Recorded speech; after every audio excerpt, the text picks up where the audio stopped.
నమస్తే, welcome to mic TV. చిన్నప్పుడు ఎప్పుడో చందమామ కథల్లో నేపాళ మాంత్రికుడు, అట్లాగే కేరళ మలయాళ మాంత్రికుడు అట్లాంటి కథల్లో మనం చాలా చదువుకున్నాం. సో అప్పటి నుంచి నిన్న మొన్న వచ్చిన విరూపాక్ష, ఇంకేవో సంథింగ్ అలాంటి సినిమాల్లో వరకు చేతబడి, మంత్రాలు, అవతలి వాళ్ళని కంట్రోల్ చేయడము, ఇలాంటి అనేక విషయాల గురించి ఈవెన్ ఇప్పుడు కూడా మాట్లాడుతూనే ఉంటారు జనాలు. సినిమాల్లో చూసి నిజంగా ఉన్నాయని కూడా అనుకుంటున్నారు చాలామంది. నిజంగా ఉన్నాయా మరి? ఇలాంటి ఈ క్షుద్ర విద్యలు అంటాం జనరల్గా.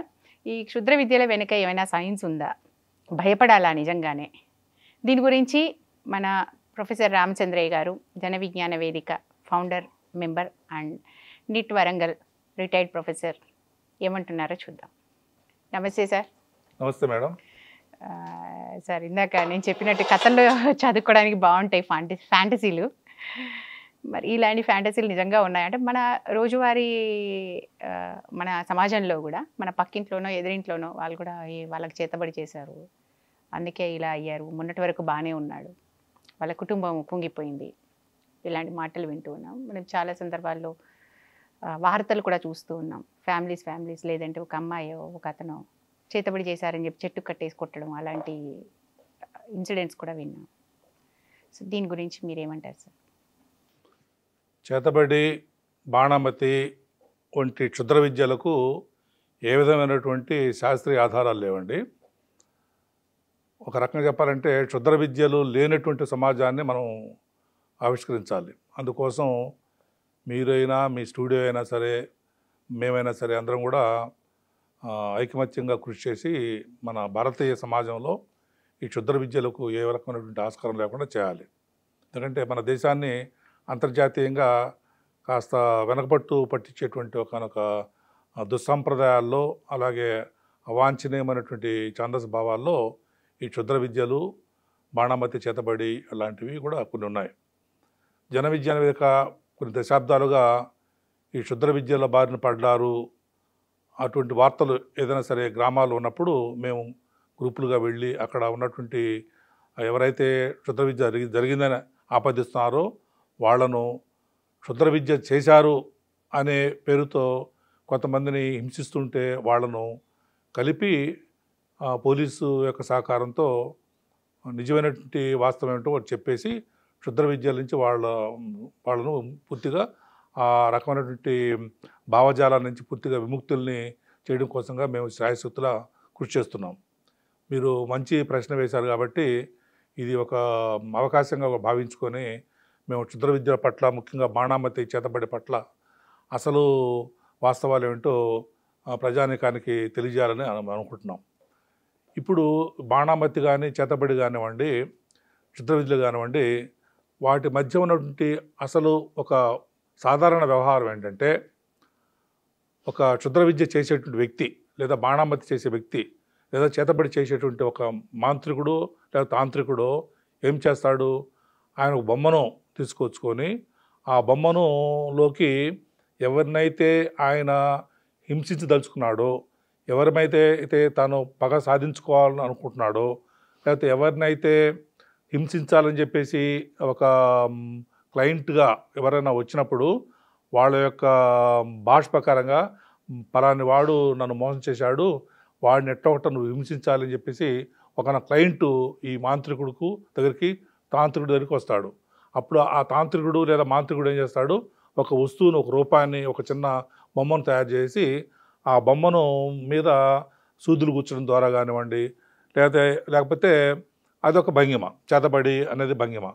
అలాగే ఇప్పుడు ఈ బాణమతి అనేటువంటి దాంట్లో బొమ్మను ఉండకపోవచ్చు, కానీ ఒక మంత్రం చేస్తాడు. ఒక మంత్రం చేసి ఈ మంత్రం యొక్క ప్రభావంతో అక్కడ ఉన్నటువంటి వ్యక్తి ఎవరినైతే వాళ్ళు దాన్ని ఏమంటారంటే ప్రభావితం చేయాలని అనుకుంటున్నారో వాళ్ళ మీదికి ఒక బలాన్ని, ఒక శక్తిని పంపించేస్తే వాళ్ళు అక్కడ దానికి నష్టానికి గురవుతారు అన్నటువంటి ప్రక్రియ సాధారణం. రెండింటిలో వాళ్ళకి సంబంధించిన వెంట్రుకలు, క్లాత్, వస్తువులు ఏవో తెమ్మంటారు కదా.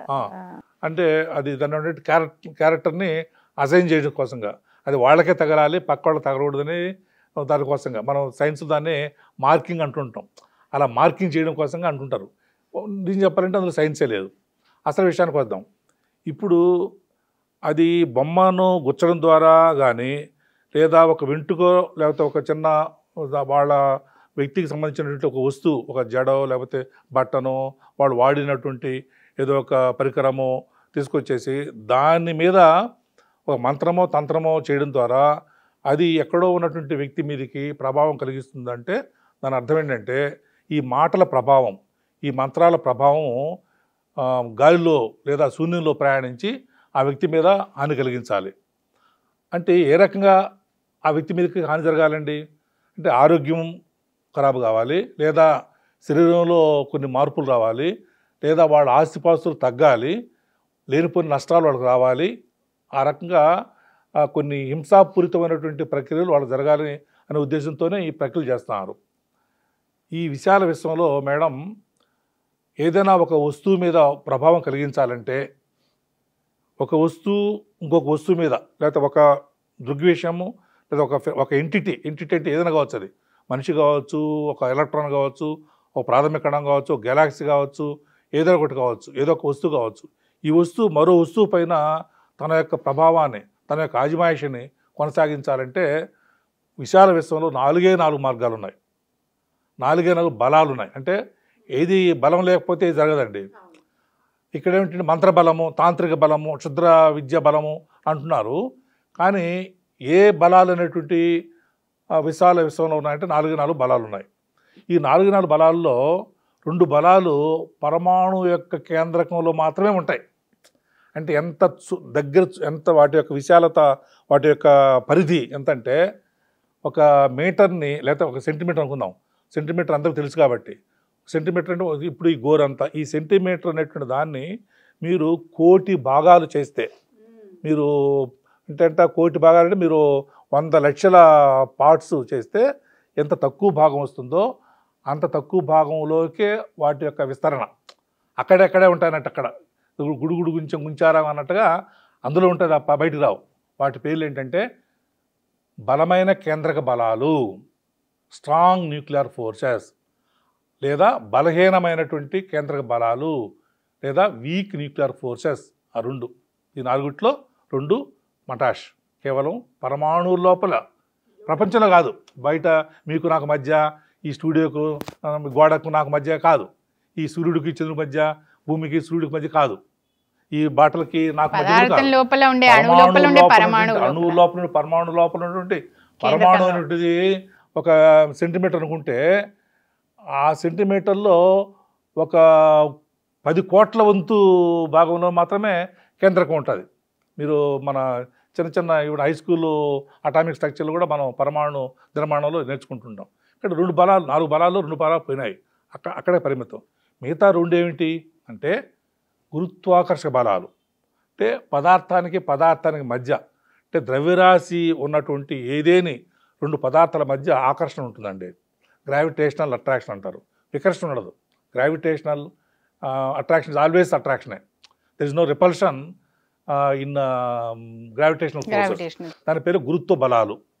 అంటే మన భూమి సూర్యుడి చుట్టూ తిరగడం కానీ, చంద్రుడు మన భూమి చుట్టూ తిరగడం కానీ, మీరు నేను నిటారుగా చాలా ప్రశాంతంగా ఈ నేల మీద నిలబడడంలో కానివ్వండి, ఈ స్టూడియోలో ఉన్నటువంటి ఈ ట్రైపాడ్ నిలబడడం కానివ్వండి, ఈ గృహం ఈ అంతస్తు ఇలా నిశ్చలంగా స్థిరంగా ఉండడం కానివ్వండి, ఇవన్నింటికి కారణం ఏంటంటే మన గురుత్వాకర్షణ బలాలు.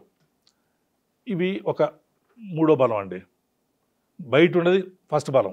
2వది ఏంటంటే విద్యుదయస్కాంత బలాలు, అంటే మ్యాగ్నెట్స్ లేదా ఎలక్ట్రోమాగ్నెటిక్ ఫోర్సెస్. ఈ ఎలక్ట్రోమాగ్నెటిక్ ఫోర్సెస్ అంటే ఏంటంటే కాంతి, ఎలక్ట్రోమాగ్నెటిజం. ఇప్పుడు లైటు నా మీద పడింది, తద్వారా పడ్డ లైట్ని మీరు పరావర్తనం చెందడం ద్వారా మీరు నన్ను చూస్తున్నారు, మిమ్మల్ని నేను చూస్తున్నాను. అలాగే అక్కడ చెట్లు ఉన్నాయని, ఇక్కడ గోడ ఉందని, ఇవన్నీ కూడా మనం లైట్ ద్వారా చూస్తున్నాం. ఇది ఎలక్ట్రోమాగ్నెటిక్ ఫినామినా. లేదా పూర్తిగా మ్యాగ్నెట్స్ కావచ్చు. చాలా పనికిరానటువంటి కార్లని మీరు ట్రాష్లో వేయడం కోసం ఏం చేస్తారంటే, లేపలేరు కాబట్టి ఒక మ్యాగ్నెట్తో పైకి లేపుతుంటారు. అక్కడ తీసుకెళ్ళిన తర్వాత ఆ మ్యాగ్నెట్ రిలీజ్ చేస్తే పడిపోతుంటుంటాయి. అలాగే ఎలక్ట్రోస్టాటిక్ అంటే ఏదైనా మీరు ఏదైనా మీరు ఇంతకుముందు ఏదైనా దువ్వెంత దువ్వారనుకోండి, బాగా తలస్నానం చేసి దువ్వినట్లయితే ఆ దువ్వెనకి ఒక స్థిర విద్యుత్తు స్టాటిక్ ఎలక్ట్రిసిటీ వస్తుంది. తద్వారా కూడా కొన్ని ఆకర్షణ ఉంటుంది. అలాగే ఎలక్ట్రికల్ ఫోర్సెస్ అని కూడా మన వైర్లో కరెంట్ రావడం కానివ్వండి కూడా ఏంటంటే ఎక్కడో చోట విద్యుత్తు క్షేత్రాలు, జల విద్యుత్ కావచ్చు, ఉష్ణ విద్యుత్ కావచ్చు, చిన్న చిన్న బ్యాటరీలు కావచ్చు, 2 ధ్రువాలు ఉంటాయండి. 2 ధ్రువాలు ఉన్నప్పుడు ఒకటి తక్కువ విద్యుత్తు ఆవేశం ఉన్నటువంటి చోటు, ఇంకోటి ఎక్కువ విద్యుత్తు ఆవేశం ఉన్న చోటు ఉంటుంది.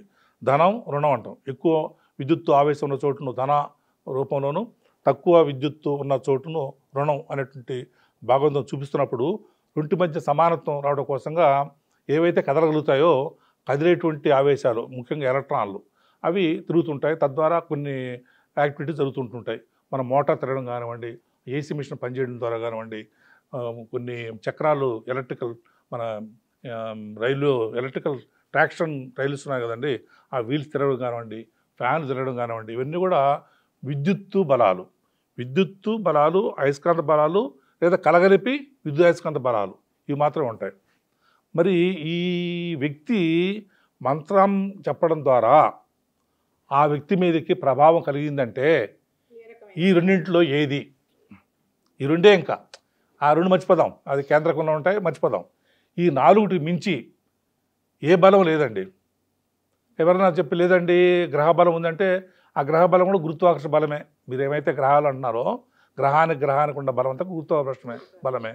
లేదండి ఇక్కడ నేను రిమోట్తో ఆన్ చేస్తే మన టీవీ ఆన్ అవుతుంది కదా, మీరు రిమోట్ నొక్కాను, నేనేం చేయట్లేదు కదా, రిమోట్ మంత్రం లాంటి రిమోట్ చేస్తే అది వెలిగింది. అదేంటంటే ఇది ఎలక్ట్రోమాగ్నెటిక్. ఎందుకంటే దీంట్లోంచి ఏం పోకుండా పోలేదు. మీరు దీన్ని బ్యాటరీ వేయాలి, దీంట్లోంచి ఒక రేడియేషన్ వస్తుంది.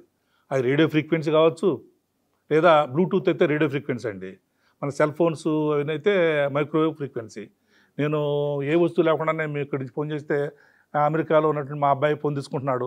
మరి ఏమి వెళ్ళింది అక్కడికంటే ఈ రేడియేషన్ వెళ్ళింది. రేడియేషను మైక్రో రేడియేషన్ వెళ్ళి టవర్కి వెళ్ళి, ఆ టవర్ నుంచి శాటిలైట్కి వెళ్ళి, శాటిలైట్ నుంచి మళ్ళీ ఆ శాటిలైట్ మొత్తం ప్రపంచాన్ని చూస్తుంది, మళ్ళీ ఇంకో శాటిలైట్ పంపిస్తుంది. అక్కడి నుంచి మళ్ళీ అమెరికాలో ఫీనిక్స్కి వెళ్తుంది. ఫీనిక్స్లో మా అబ్బాయికి కూడా మళ్ళీ ఎలక్ట్రోమాగ్నెటిక్ రేడియేషన్తో వస్తుంది కాబట్టి ఆ అబ్బాయి ఫోన్ ఎత్తుకున్నాడు. అంటే ఎలక్ట్రోమాగ్నెటిక్ ఫోర్స్ పనిచేసింది. మరి ఇక్కడ ఈ బాణామతి చేతబడిలో గ్రావిటేషన్ ఫోర్స్ కాదు. ఎందుకంటే ఆయన ఎక్కడో ఉన్నాడు, ఈయన ఎక్కడో ఉన్నాడు, మధ్యలో భూమి ఆకర్షణ ఉంది. మరి ఎట్లా వీలవుతుంది? ఒకవేళ ఆ వ్యక్తి మీద ఈ వ్యక్తి గురుత్వాకర్షణ బలమే అయినట్లయితే ఏమండి, ఇప్పుడు ఆ స్టూడియో ఆ కెమెరా ఈ కెమెరా కలుసుకోవాలి. ఎందుకు ఆ కొండ ఈ కొండ ఢీ కొట్టాలి? లేకపోతే ఆ బిల్డింగ్ ఈ బిల్డింగ్ ఢీ కొట్టుకోవాలి? ఎందుకంటే ఈ బిల్డింగ్కి ఆ బిల్డింగ్కి మన దూరం తక్కువ. ఏది ఈయన బాణామతి ఎక్కడ చేస్తున్నటువంటి వ్యక్తికి ఈ బాణామతి చేసేటువంటి వ్యక్తికి మధ్య దూరం కంటే ఆ బిల్డింగ్కి ఈ బిల్డింగ్కి ఉన్న దూరం తక్కువ. మరి ఈ బిల్డింగ్లు ఎందుకు కొట్టుకోవట్లేదంటే భూమి ఆకర్షణ బలం మరింత ఎక్కువ. ఈ రెండింటి మధ్య ఉన్నటువంటి బలంతో పోల్చుకుంటే భూమి ఆకర్షణ బలం ఎక్కువ కాబట్టి ఆ భవనాలు ఢీకొట్టలేదు. కాబట్టి ఆ వ్యక్తి మీద కూడా భూమి ఆకర్షణ పనిచేస్తూ ఉంది, ఈ మంత్రగాడి మీద కూడా భూమి ఆకర్షణ పనిచేస్తుంది. కాబట్టి గ్రావిటేషనల్ ఫోర్సెస్ ప్రకారంగా ఇద్దరి మధ్య ప్రభావం లేదు. కాబట్టి అది కూడా రూల్డ్ అవుట్, దానికి ప్రమేయం లేదు. ఇంకా మరి ఇంకేంటండి, ఎలక్ట్రోమాగ్నెటిక్ ఫోర్స్ ఏమైనా అంటే ఈయన మంత్రం చేసినప్పుడు శబ్దాలు వస్తాయి తప్ప, శబ్దాలు అనేటువంటి గాలిలో ప్రకంపనాలు అనేటువంటివి విద్యుదయస్కాంతం కాదు, అవి మెకానికల్ అంటే మళ్ళా మ్యాటర్కి సంబంధించినటువంటి అంశాలు. అంటే అవి గ్రావిటేషనల్ ఆస్పెక్ట్స్. అవి అంటే మనం నాలుగుతో కొడతాం, నాలుగు అనేటువంటి ఒక భాగంతో కొట్టడం వల్ల అణువులు కదులుతాయి, అణువులు పక్క అణువులకి చేరవేస్తాయి ఎనర్జీని, ఆ తర్వాత పక్క అణువులకి వెళ్తాయి, అలా శబ్దాల ద్వారా వెళ్తాయి. ఈ శబ్దం అనేటువంటిది ఎంత తొందరగా నశించిపోతుందంటే, ఇప్పుడు మనం మాట్లాడుతుంటే పక్కన బంజారా హిల్స్ రోడ్ నెంబర్ 1 కనిపిస్తుందా? మరి ఎందుకు కనిపించదు? అంటే శబ్దం అనేటువంటి ఒక ప్రక్రియ చాలా తొందరగా క్షీణించిపోతుంటుంది. ఆ వేవుకున్నటువంటి తరంగాలు, శబ్ద తరంగాలకు ఉన్నటువంటి తీవ్రత దూరంతో పోల్చుకుంటే దానికి ఒక సూత్రం ఉంది. దూరం రెట్టింపు అయితే శబ్దం తగ్గే విధానము 4 రెట్లు తగ్గుతుంది. 4th పవర్ లా అంటారు దాన్ని. దూరం డబల్ అయితే ఇది 4 రెట్లు పడిపోతుంది, ఇంకొంచెం డబల్ అయితే ఇంకా 4 రెట్లు పడిపోతుంది. అందుకనే అక్కడ ఢిల్లీలో ఎవరే మాట్లాడుకుంటున్నారో మనకు తెలియదు, పక్క థియేటర్లో ఆ డైలాగులు ఆ హీరో ఏం మాట్లాడుతున్నాడో మనకు వినిపించదు. దూరానికి ఇన్వర్స్లీ ప్రపోర్షన్ ఉంటుంది. Not direct inversional, not simply inverted. Inversionally proportional to fourth root of the distance. 4 రెట్లు పడిపోతుంది. 4 రెట్లు పడిపోతుంది. ఒక రెట్టింపు అయితే అక్కడ 4 రెట్లు పడిపోతుంటుంది. అందువల్ల ఏంటంటే ధ్వని అనేటువంటిది చాలా తొందరగా పడిపోతుంటుందండి. కాబట్టి ఈయన మంత్ర ప్రభావం వల్ల ఏదైనా జరిగితే ఈయన మంత్రించినటువంటి గోడ దాటిన వెంటనే కూడా పోయింది దాని బలం. కాబట్టి ఇంకేమీ జరిగింది అక్కడ. కాబట్టి కేవలం ఇవి అభూత కల్పనలు. ఈ 4 బలాల్లో ఏ బలానికి చెందనటువంటి బలం అక్కడ ఉండాలి. అటువంటి దానికి వైజ్ఞానిక శాస్త్రంలో అవకాశమే లేదు. ఆ రకంగా మరొక బలం, ఈ 4 బలాలకు అతీతంగా ఒక పంచమ బలము లేదా ఒక షష్టమ బలము, సప్తమ బలం ఉన్నట్టుగా చారిత్రక ఆధారాలు కానీ వైజ్ఞానిక ఆధారాలు కానీ లేవు. మరి ఎందుకు జరుగుతుందంటే ఆయనకు జరిగిన జబ్బు ఆయనకున్నటువంటి శారీరక రుగ్మతల వల్ల వచ్చినటువంటి వ్యాధి, లేకపోతే ఆ కుటుంబంలో ఉన్నటువంటి కొన్ని సమస్యల వల్ల వచ్చినటువంటి ఆర్థికపు ఇబ్బందులు, లేకపోతే ఆ భార్యాభర్తల మధ్య సరైనటువంటి అవగాహన అండర్స్టాండింగు లేకపోవడం వల్ల వచ్చినటువంటి కలహాలు, లేకపోతే ఆ అబ్బాయికి లేకపోతే అమ్మాయికి సరైనటువంటి వాతావరణం కల్పించకపోవడం వల్ల ఆ విద్యార్థులు పరీక్షల్లో కృతకృత్యులు కాకపోవడం. కాబట్టి అక్కడ ఉన్నటువంటి సామాజిక, కౌటుంబిక, ఆర్థిక, సాంస్కృతిక సమస్యల వల్ల అక్కడ కష్టాలు ఉన్నాయి తప్ప వాటికంటే కారణం సామాజిక దృక్కోణంలో చూడాలి తప్ప, సామాజిక నేపథ్యంలో చూడాలి తప్ప ఒక సైన్స్ పరిభాషలో ఈయన వల్ల జరిగింది అని చెప్పడానికి లేదు. ఇక్కడ సార్ చాలా సందర్భాలు ఏమవుతుందంటే, అంటే నమ్మేవాళ్ళు ఎందుకు నమ్ముతూ ఉంటారు అంటే, ఇప్పుడు కొంతమంది చెప్తూ ఉంటారు టెస్టులు చేపిస్తే అన్ని టెస్టులలో నార్మల్ ఉంది, బట్ ఏదో సంథింగ్ వాళ్ళకి ఏదో సమ్ కైండ్ ఆఫ్ ప్రాబ్లం ఉంది, బట్ డాక్టర్లు కూడా ఆయనకి ఏం జబ్బు చేసిందో చెప్పలేకపోయారు, బట్ మేము ఫలానా మంత్రగాడి దగ్గరికి వెళ్ళిన తర్వాత ఇట్లా వాళ్ళు ఏదో చేశారంట తెలిసింది, దానికి విరుగుడు చేయించాము, అప్పటి నుంచి బెటర్ అయింది, ఇలాంటివి చెప్తూ ఉంటారు. సో ఇలాంటి సందర్భాల్లో ఏం జరిగి ఉండే అవకాశం ఉంది అంటే ఆ కైండ్ ఆఫ్ ఇన్సిడెంట్స్ చూసినప్పుడు భయపడే ఛాన్స్ ఉంది కదా. అటువంటి కొన్ని అంటే యాదృచ్ఛికంగా కొన్ని జరుగుతుంటే ఆ యాదృచ్ఛికత మీద ఆధారపడి వేసుకున్న నమ్మకాలే మూఢనమ్మకాలుగా దారితీస్తున్నాయండి. అది ఒక దాని ఏంటంటే ఒక ఆవేదన కలిగించేటువంటి అంశం మన దేశంలో కూడా. ఇప్పుడు డాక్టర్ గారు ఏ జబ్బు ఉందో కనుక్కోలేకపోయారు, అయినా కూడా సమస్యలు ఉన్నాయంటే అవి మానసిక సమస్యలు అయి ఉంటాయి. మానసిక సమస్యల్ని మీరు చిన్న చిన్న పాదార్థిక పరీక్షల ద్వారా మీరు బ్లడ్ ప్రెషరు, లేకపోతే ఏమైనా గ్లూకోజ్ లెవెల్స్, లేకపోతే హార్ట్ బీటు, దాని ద్వారా మీరు తెలుసుకోలేకపోవచ్చు. మీకు అన్ని మెడికల్ పారామీటర్స్ బాగానే ఉండొచ్చు, అయినా కూడా ఆయనకి ఏదో ఆవేదన ఉండొచ్చు. ఆవేదనకి కారణాన్ని మనం ఆ కుటుంబంలో ఉన్నటువంటి సమస్యల ద్వారా చూడాలి తప్ప ఏదో సైకోసోమాటిక్ ప్రాబ్లంగా అక్కడ రిఫ్లెక్ట్ అయి ఉండొచ్చు. ఇప్పుడు ఒకసారి మానసిక పరమైనటువంటి రుగ్మతలు, మానసిక ఆవేదన కూడా శారీరక సమస్యలు కూడా దారి తీయచ్చు. దాన్ని మీరు అన్నట్టుగా దాన్ని సైకోసోమాటిక్ డిసీజ్ అంటారు. అదే పనిగా ఒక అతను బాగా దిగులు పడుతున్నాడు అనుకోండి, ఆయనకి తొందరగా చర్మం డ్రై కావడము, లేకపోతే బీపీ పెరగడము, తర్వాత హార్ట్ బీటు ఎక్కువ కావడము, ఇటువంటి, లేకపోతే వాళ్ళ అడ్రినలిన్ లెవెల్స్ పడిపోవడము, ఇటువంటి జరుగుతుంటుంటాయి. అట్లాంటి వాటికి వాళ్ళు మానసిక వైద్యులు కలిసి సరైనటువంటి కౌన్సిలింగ్ తీసుకోవాలి. కౌన్సిలింగ్ కూడా ద్వారా కూడా చికిత్స నయం కాకపోతే వాళ్ళు ఈవెన్ కొన్ని సైకలాజికల్ డ్రగ్స్ కొన్ని ఉంటాయి, థెరపీటిక్స్ ఉంటాయి, వాటిని పాటించాలి తప్ప ఇటువంటి మూఢనమ్మకాల వల్ల జరిగింది, ఏదో ఒక వ్యక్తి బాణామతి చేతబడి చేయడం వల్ల మా ఇంట్లో ఉన్నటువంటి వ్యక్తి, మా వాడు లేదా మా అమ్మాయి ఇట్లా వ్యాధిన పడ్డారు అనేటువంటి అపోహ నుంచి వాళ్ళని మనం దూరం చేయాలి.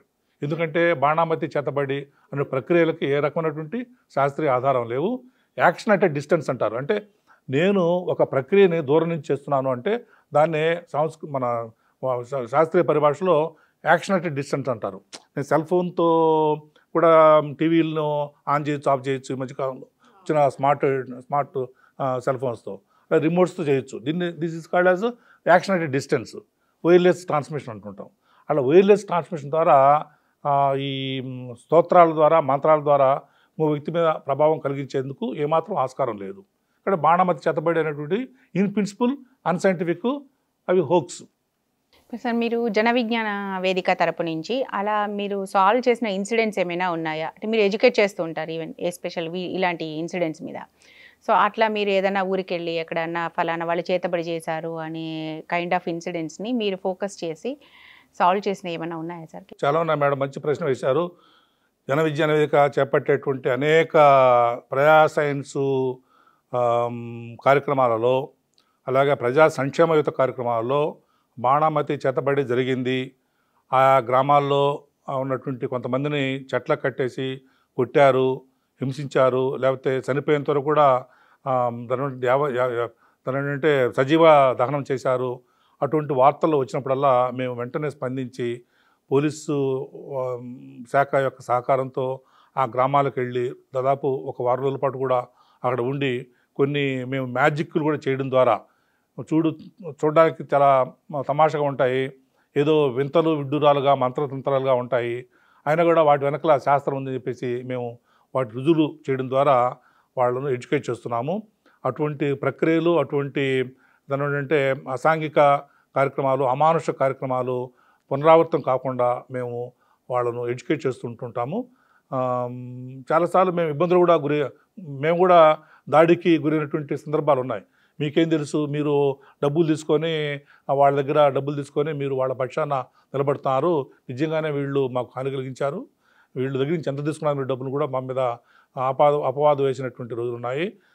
అయినా కూడా తట్టుకొని మా యొక్క నిస్వార్థ సేవను మేము కొనసాగిస్తూనే ఉన్నాము. చాలా గ్రామాల్లో మా కార్యక్రమాల వల్ల కాస్త ఇటువంటి మూఢనమ్మకాల బారిన ఆ గ్రామాలు పడ్డాయి. ఒక చిన్న ఎగ్జాంపుల్ మీకు చెప్తాను చూడండి. ఇక్కడ జనగామ దగ్గర ఒక ఊరుంది. ఆ ఊరిలో ఒక బావిలో నీళ్లున్నాయి. ఎవరో ఒక మంత్రగాడు అనే పేరుతో ఒక స్వార్థపరుడు వచ్చేసి నీళ్లకు దయ్యం పట్టింది అని చెప్పేసి చెప్పాడు. దాంతో ఏంటంటే వాళ్ళు ఆ నీళ్లు తీసుకోవడం మానేసి దాదాపు 3 కిలోమీటర్లు వెళ్ళి ఆడవాళ్ళు బిందులు పట్టుకొని వెళ్ళి మళ్ళీ వస్తుండేవాళ్ళు. అది పెద్ద గగ్గోలైంది. అక్కడ నీళ్లు ఉన్నాయి కదమ్మా, మంచి నీళ్ళు, యాక్చువల్లీ చాలా మంచి బాగున్నటువంటి దాని తాగునీరు, అది స్వచ్ఛమైనటువంటి తాగునీరు, అంటే సేఫ్ డ్రింకింగ్ వాటర్ ఉన్నటువంటి బావిలో ఉంటే జన విజ్ఞాన వేదిక పోలీస్ శాఖతో కలిసి మేము 2-3 డాక్టర్లని, అలాగే మా ప్రొఫెసర్లని, ఈవెన్ సివిల్ ఇంజనీర్స్ అంటే హైడ్రాలజీ ప్రొఫెసర్స్ వాళ్ళు కూడా పట్టుకెళ్ళిపోయి అక్కడ మేము చెప్పి నీళ్లకు దెయ్యం పట్టడం అనేటువంటి ఎదు జరగదు, ఆ నీళ్లు మేము తాగి తర్వాత ఆ నీళ్లకు కొన్ని పరీక్షలు చేసి మేము తెచ్చుకున్నటువంటి మినరల్ వాటర్స్, లేకపోతే గంగాజలం, లేకపోతే ఇక్కడ భద్రకాళి టెంపుల్ ఉంది ఒకటి, అక్కడ కెనాల్ ఉంది ఫేమస్, అది భద్రకాళి లేక్ అనేది ఫేమస్. అందులో తెచ్చిన నీళ్లు పరీక్షించుకుంటే ఇక్కడ కండక్టివిటీ మీటర్ పెడతాం, ఇక్కడ పెడతాం, సేమ్ రీడింగ్స్ వస్తాయి. అక్కడ పీహెచ్ మీటర్ పెడతాం, ఇక్కడ పీహెచ్ మీటర్ పెడతాం, సేమ్ రీడింగ్ వస్తుంది. ఇది తాగుతాం, అది తాగుతాం.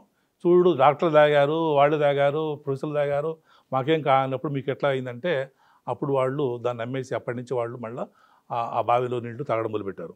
అదే రోజు మేము అగ్గి మీద నడవడము, ఒకసారి పెట్టిన తర్వాత అగ్గి మీద నడవడం పెద్ద గొప్ప మంత్రం మహత్యం కాదు, ఎవరు నడవచ్చు అని చెప్పి అక్కడ నుండి ఆడపిల్లలు అప్పుడప్పుడు వెంటనే వచ్చి వాడు దుమ్మికి ఆనందంగా కెరింతలు కొట్టారు. అలా మేము గ్రామాలకు వెళ్ళినప్పుడల్లా కొన్ని ప్రయోగాలు కూడా చేస్తాం. ఎట్లా చాలామంది ఏం చేస్తారంటే పక్కింటి వాడు నా మీద కసితో మా ఇంటికి నిప్పు పెట్టాడు అనుకుంటాడు, మంత్రం చేసేసి నిప్పు పెట్టాడు అనుకుంటాడు. మరి అటువంటి విధంగా ఎలా ఈజీగా మంట రావచ్చో మనిషి ఉండడు. మేమేం చేస్తామంటే భాస్వరం పెడతాం. ఫాస్ఫరస్ కొంచెం తడి చేస్తే నీళ్లు వరకు మండదండి. అది భాస్వరాన్ని సేవ్ చేయడం తెలుసు కదా మీకు, నీళ్ళలో పెడతారు. ఎలాగైతే సోడియంని కిరోసిన్లో పెడతారు, ఫాస్ఫరస్ని నీళ్ళలో దాచిపెడతారు. నీళ్ళలో కాబట్టి బయట ఉన్నట్లయితే ఎస్పెషల్లీ ఎల్లో ఫాస్ఫరస్ చాలా చాలా రియాక్టివ్, అది వెంటనే అట్మాస్ఫియర్లో ఆక్సిజన్తో రియాక్ట్ అయిపోయి P2O5గా మారిపోద్ది, మండుతుంది. అది ఉష్ణమోచ చర్య, మండుతుంది. వీళ్ళు ఏం చేస్తారు, ఈ సోకాళ్ళు ఈ దెబ్బ కొట్టాలనుకున్న వాళ్ళు, లేకపోతే మాకు మంత్రాలు వచ్చు అన్న వాళ్ళు ఏం చేస్తారంటే ఫాస్ఫరస్ని వచ్చిన గోళికాయ అంతా తీసుకెళ్ళిపోయి బాగా తడి చేస్తారు. ముందర తడిగుడ్లు పెడతారు, పెట్టేసి ఆ చూర్లు పెడతారండి. ఎస్పెషల్లీ గ్రామాల్లోన్నీ కూడా ఇవన్నీ కూడా థ్యాచ్డ్ హౌసెస్ కదా, చొప్పదంట్లు లేకపోతే గడ్డితో చేసినటువంటి రూప్ తడకలు అలాంటివి థ్యాచర్ హౌసెస్ అంటారు కదా, థ్యాచర్ హౌసెస్ ఉంటారు కదా, దాన్ని పెట్టేస్తారండి. కాలక్రమేణా ఎండకు లేకపోతే వేడికో ఆ తడి ఆరిపోతుంది, మండుతున్న సడన్ గా మంట వచ్చేసింది, మండుతుంది, ఎవరు ఉంటారు చుట్టుపక్కల. అటువంటి ప్రయోగాలు మేము చేస్తాం. అలాగే నీళ్లు పోస్తే మంట రావడం, మీకు తెలుసు కాల్షియం మేము రోజువారీ చేసేటువంటి పని అది. ఏం చేస్తామంటే ఇసుక లోపల దాచిపెడతాం కాల్షియం కార్బైడ్. ఇప్పుడు పళ్ళని ఆర్టిఫిషియల్గా దాన్ని రైపన్ చేయడం కోసంగా పచ్చగా ఉన్నటువంటి మామిడికాయలు పొద్దున కల్లా ఎల్లో కలర్ వచ్చేస్తాయి, దగ్గరగా పెరుస్తుంటుంటాయి. దానికి ఏం చేస్తారు వాళ్ళు, ఈ కాల్షియం కార్బైడ్ చల్లుతారండి. కాల్షియం కార్బైడ్ కాలక్రమేణా ఏం చేస్తుందంటే మాయిశ్చర్తో రియాక్ట్ అయిపోయి అస్లిన్ అనేటువంటి గ్యాస్ను రిలీజ్ చేస్తుంది. అస్లిన్ మీకు తెలుసు 3 బంధాలు ఉంటాయి, 3 బంధాలు ఉంటాయి. అది ఏం చేస్తాయంటే అక్కడ ఉన్నటువంటి ఈ కాయలో ఉన్నటువంటి ఆ పచ్చదనం మీద రియాక్ట్ అయిపోయి ఎల్లో కలర్ వచ్చేస్తుంటుంది. అది సాధారణం. అటువంటి పదార్థాన్ని మేము ఇసుకలో పెడతాం. ఇసుకలో పెట్టిన తర్వాత పైన తీసుకువేపేస్తాం. ఇసుక కప్పిన తర్వాత నీళ్లు తీసుకొస్తాం, పిల్లగాడిని తీసుకొస్తాం. పిల్లగాడు తీసుకుని నీళ్లు తాగమంటే తాగుతాడు, అబ్బాయి తాగుతాడు, అమ్మాయి తాగుతుంది. మంచినీళ్ళు పోయి ఇసుకు పోయి పోస్తాడండి. పోసేసి అగ్గిపులు పెడితే మంట వస్తుంది. ఎంత ఎక్కువ నీళ్ళు పోస్తే అంత ఎక్కువ మంట వస్తూ ఉంటుంది. మరి ఇది మంత్రమా తంత్రమా అంటే మంత్రంలాగా ఉంది కదా, నీళ్లు పోస్తే మంట ఆరిపోవాలి కానీ నీళ్లు పోస్తే మంట పెరగడం ఏంటి, ఏదో మంత్రం ఉంటారు కదా, అసలు విషయం చెప్తాం. అలా ప్రజానీకంలోకి మేము విజ్ఞానాన్ని ప్రచారం చేయడం కాకుండా వైజ్ఞానిక ప్రక్రియల ద్వారా వాళ్ళలోని మూఢనమ్మకాలను నివృత్తి చేయడం కోసం కృషి చేస్తున్నాము. అటువంటి ప్రక్రియల్లో ఈ బాణామతి చేతబడులు కూడా మేము అట్లా చేస్తున్నాం.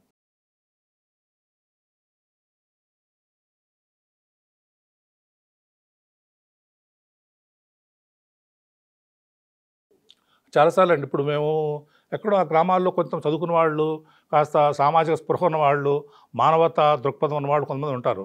వెంటనే వాళ్ళు మమ్మల్ని అలర్ట్ చేస్తారు. ఈ రోజుల్లో మనకు ఉన్నటువంటి సెల్ ఫోన్స్ వల్ల ఏంటంటే వెంటనే వాళ్ళు మనకు ఇలా జరుగుతుందండి, నేను ఒక్కడే చేయలేకపోతున్నాను, మీరు వెంటనే రండి, అందులో కొడుతున్నారంటే ఇది గంటల్లో వెళ్ళేటువంటి దూరాలు ఉంటాయి.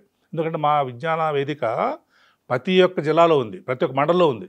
మొత్తం 33 జిల్లాల్లో, తెలంగాణ రాష్ట్రంలో 33 జిల్లాలో, ప్రతి జిల్లాలో మండల కమిటీలు ఉన్నాయి.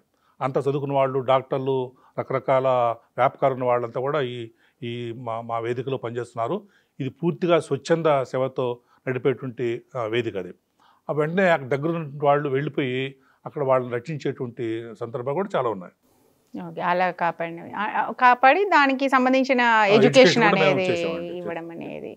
సో ఈ విషయంలో ఈవెన్ ఇప్పుడు ఇందాక మనం అనుకున్నట్టుగా వాళ్ళ కాకతాళీయంగా జరిగే ఇన్సిడెంట్స్ని కానీ, లేదంటే మానసికమైన సమస్య ద్వారా రిఫ్లెక్ట్ అయ్యే శారీరక సమస్యల్ని చూసి కానీ చేతబడి అనుకొని భయపడే పరిస్థితులు ఉన్న నేపథ్యంలో అది మీరు చెప్పిన విషయాలు నిజంగానే అలాంటి థాట్ ప్రాసెస్ ఉన్న వాళ్ళకి ఒక అవేకనింగ్గా, ఒక ధైర్యం ఇచ్చేదిగా ఉపయోగపడుతుందని ఆశిస్తున్నాను సార్.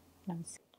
నమస్తే అండి. ఇంకొక మాకు మేము గవర్నమెంట్ కూడా ఈ మధ్య మీకు తెలుసు ఇట్లాంటి ప్రక్రియలను వ్యతిరేకించినందుకు మహారాష్ట్రలో దబోల్కర్ ఆయన చంపేశారు. విజ్ఞానం బోధన చేయడం ద్వారా ప్రజల్లో ఉన్నటువంటి బాణామతి చేతబడి వంటి నమ్మకాలకు విరుద్ధంగా ఈయన పనిచేస్తున్నాడు అని చెప్పేసి ఉద్దేశంతో ఆయన్ని కొంతమంది దురహంకారులు చంపేశారు. అలాగే కర్ణాటకలో గౌరీ లంకేష్ అనేటువంటి ఒక మేడంని, ఆమె కూడా శాస్త్రీయ దృక్పథాన్ని పెంపొందించే కృషిలో ఇలాగ జర్నలిస్ట్ ఆమె యాక్చువల్గా, ఆమెను కూడా చంపారు పట్టపగులు. అప్పుడు ఆయా రాష్ట్రాల్లో ఉన్నటువంటి మాలాంటి సంస్థలు ఏం చేశాయంటే గవర్నమెంట్ మీద ఒత్తిడి తీసుకొచ్చేస్తే అక్కడ వాళ్ళు రాజకీయంగానే అంటే స్టాట్యూటరీ చట్టాలు తీసుకొచ్చారు. అంధవిశ్వాస నిర్మూలన యాక్ట్ కర్ణాటకలో ఉంది, మహారాష్ట్రలో ఉంది. తెలంగాణ రాష్ట్రంలో కూడా ఇటువంటి ప్రక్రియలు అడపాదడ జరుగుతున్నాయి. కాబట్టి జన విజ్ఞాన వేదిక ఆల్రెడీ గత ప్రభుత్వానికి ఈ ప్రభుత్వానికి మేము విజ్ఞప్తి చేస్తున్నాం. ఆల్రెడీ మా మెమరాండం సబ్మిట్ చేసి ఆ మహారాష్ట్రలోనూ కర్ణాటకలోనూ ఉన్న విధంగానే ఛాందస భావాల వ్యతిరేక చట్టం తీసుకురావాలని చెప్పేసి మేము గవర్నమెంట్ కోరుకుంటున్నాం.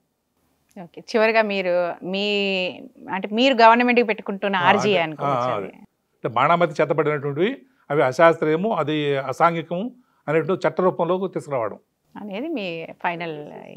ఓకే సార్, నమస్తే. నమస్తే అండి.